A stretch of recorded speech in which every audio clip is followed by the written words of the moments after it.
Do Publicly Owned Planned Economies Work? By Stephen+Gowans. Written December 2012. Read by Dessalines.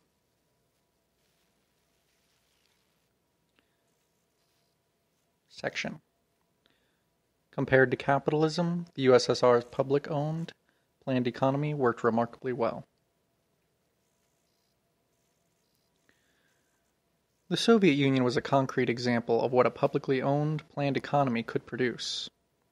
Full employment, guaranteed pensions, paid maternity leave, limits on working hours, free healthcare and education, including higher education, subsidized vacations, inexpensive housing, low-cost childcare, subsidized public transportation, and rough income equality. Most of us want these benefits. However, are they achievable permanently? It is widely believed that while the Soviet Union may have produced these benefits, in the end, Soviet public ownership and planning proved to be unworkable. Otherwise, how to account for that country's demise? Yet when the Soviet economy was publicly owned and planned, from 1928 to 1989, it reliably expanded from year to year, except during the war years. To be clear, while capitalist economies plunged into a major depression and reliably lapsed into recessions every few years, the Soviet economy just as unfailingly did not, expanding unremittingly and always providing jobs for all. Far from being unworkable, the Soviet Union's publicly owned and planned economy succeeded remarkably well. What was unworkable was capitalism, with its occasional depressions, regular recessions, mass unemployment, and extremes of wealth and poverty, all the more evident today as capitalist economies contract or limp along, condemning numberless people to forced idleness. What eventually led to the Soviet Union's demise was the accumulated toll on the Soviet economy of the West's efforts to bring it down, the Reagan administration's intensification of the Cold War, and the Soviet leadership's inability to find a way out of the predicament of these developments.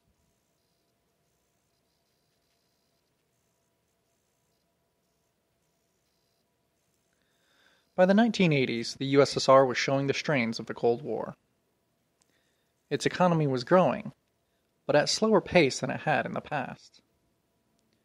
Military competition with its ideological competitor, the United States, had slowed growth in multiple ways. First, R&D resources were being monopolized by the military, starving the civilian economy of the best scientists, engineers, and machine tools. Second, military spending had increased to meet the Reagan administration's abandonment of détente in favor of a renewed arms race that was explicitly targeted at crippling the Soviet economy. To deter U.S. aggression, the Soviets spent a punishingly large percentage of GDP on the military, while the Americans, with a larger economy, spent more in absolute terms, but at a lower and more manageable share of national income. Third, to protect itself from the dangers of relying on foreign imports of important raw materials that could be cut off to bring the country to its knees, the Soviet Union chose to extract raw materials from its own vast territory. While making the USSR self-sufficient, internal sourcing ensnared the country in a Ricardian trap. The costs of producing raw materials increased, as new and more difficult-to-reach sources needed to be tapped, as the older, easy-to-reach ones were exhausted. Fourth, in order to better defend the country, the Soviets sought allies in Eastern Europe and the Third World. However, because the USSR was richer than the countries and movements it allied with, it became the anchor and banker to other socialist countries, liberation movements, and states seeking to free themselves from despoliation by Western powers. As the number of its allies increased, and Washington maneuvered to arm, finance, and support anti-communist insurgencies in an attempt to put added strain on the Soviet treasury, the cost to Moscow of supporting its allies mounted. These factors, corollaries of the need to provide for the Soviet Union's defense, combined to push costs to the point where they seriously impeded Soviet economic growth.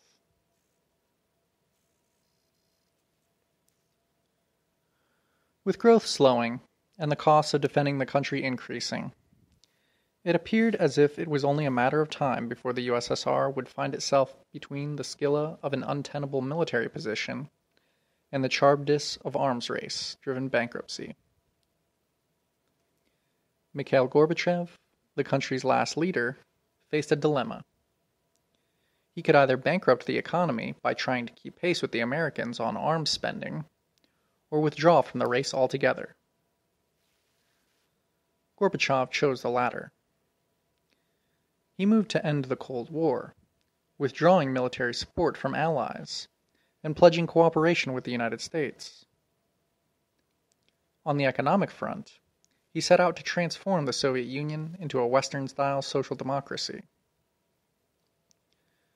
However, rather than rescuing the country from a future of ever-slowing economic growth, Gorbachev's capitulations on foreign and economic policy led to disaster. With the restraining hand of the Soviet Union lifted, the United States embarked on a series of aggressions around the world, beginning with Iraq, proceeding to Yugoslavia, Afghanistan, Iraq again, and then Libya, with numerous smaller interventions in between. Gorbachev's abandonment of economic planning and efforts to clear the way for the implementation of a market economy pushed the country into crisis. Within 5 years, Russia was an economic basket case. Unemployment, homelessness, economic insecurity, and social parasitism, living off the labor of others, returned with a vengeance.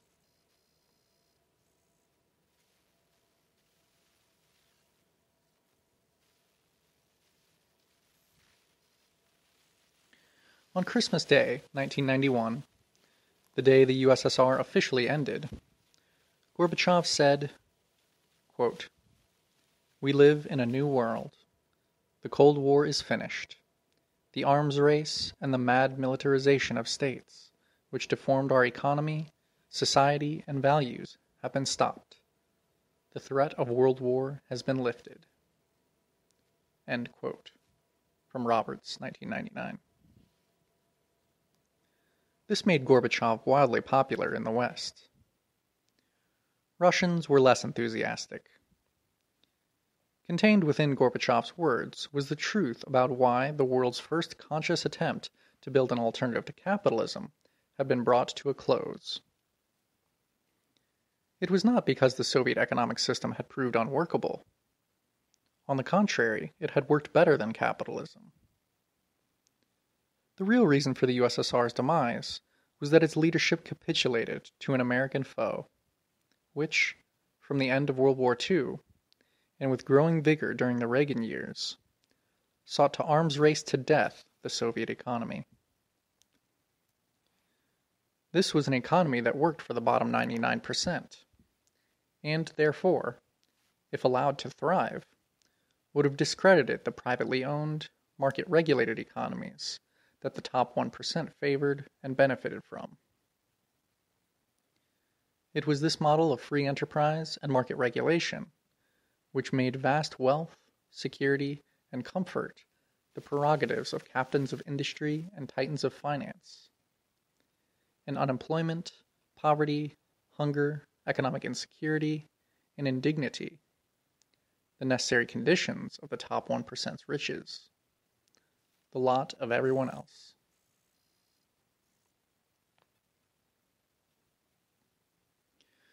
The 21 years since the defeat of the USSR have not been kind. Stalin, under whose tutelage the world's first publicly owned planned economy was built, once issued a prophetic warning.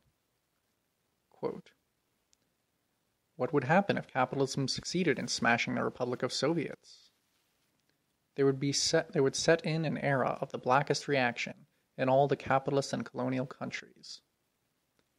The working class and the oppressed peoples would be seized by the throat. The positions of international communism would be lost. End quote.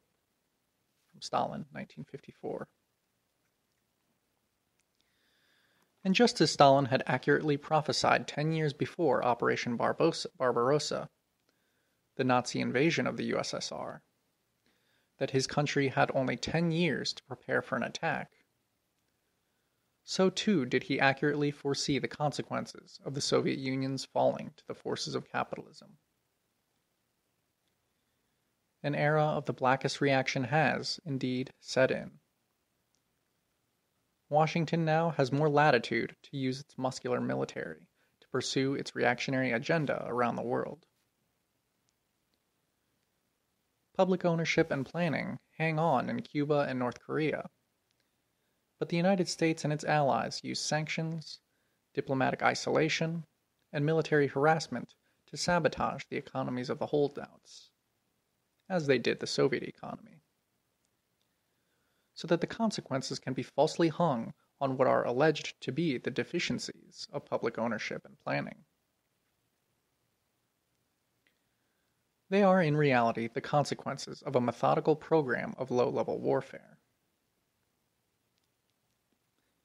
Encouraged to believe that the Soviet economic system had failed, many people, including both communist supporters and detractors of the Soviet Union,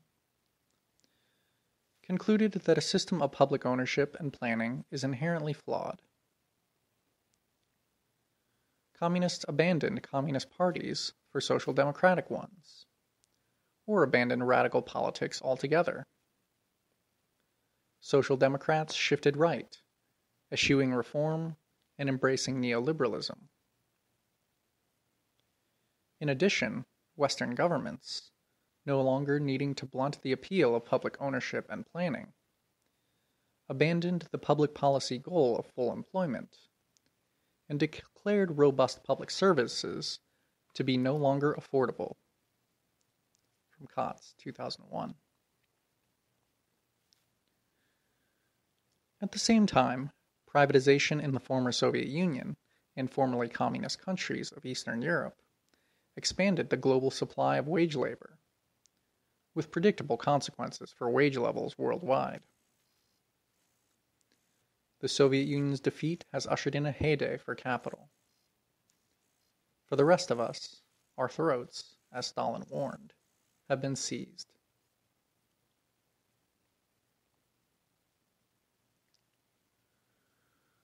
The world's largest capitalist economies have been in crisis since 2008. Some are trapped in an austerity death spiral, some in the grips of recession, most growing slowly at best. Austerity, in reality the gutting of public services, is the prescribed pseudo-remedy. There is no end in sight. In some parts of Europe, official unemployment reaches well into the double digits. Youth unemployment, higher still. In Greece, a country of 11 million, there are only 3.7 million employed. Walker and Kabunaki, 2012. Moreover, the crisis can in no way be traced to an outside power systematically working to bring about capitalism's demise, as the United States and its allies systematically worked to bring about the end of public ownership and planning in the USSR. Yet, free to develop without the encumbrance of an organized effort to sabotage it, capitalism is not working. Few point this out. By contrast, the Soviet model of public ownership and planning, which, from its inception, was the target of a concerted effort to undermine it, never once, except during the extraordinary years of World War II, stumbled into recession, nor failed to provide full employment. Yet it is understood, including by some former supporters of the Soviet Union, to have been unworkable. Contrary to a widely held misconception, the experience of the Soviet Union did not demonstrate that an inherent weakness existed within its publicly owned, planned economy that doomed it to failure.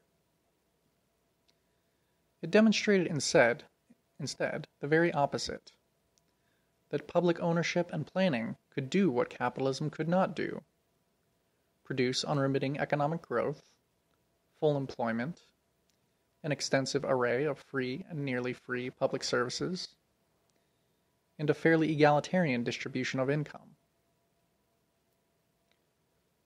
Moreover, it could do so year after year, and continued to do so until the Soviet leadership pulled the plug. It also demonstrated that the top 1% would defend private ownership by using military, economic, and ideological means to crush a system that worked against them, but worked splendidly for the bottom 99%. An effort that carries on today against Cuba and North Korea.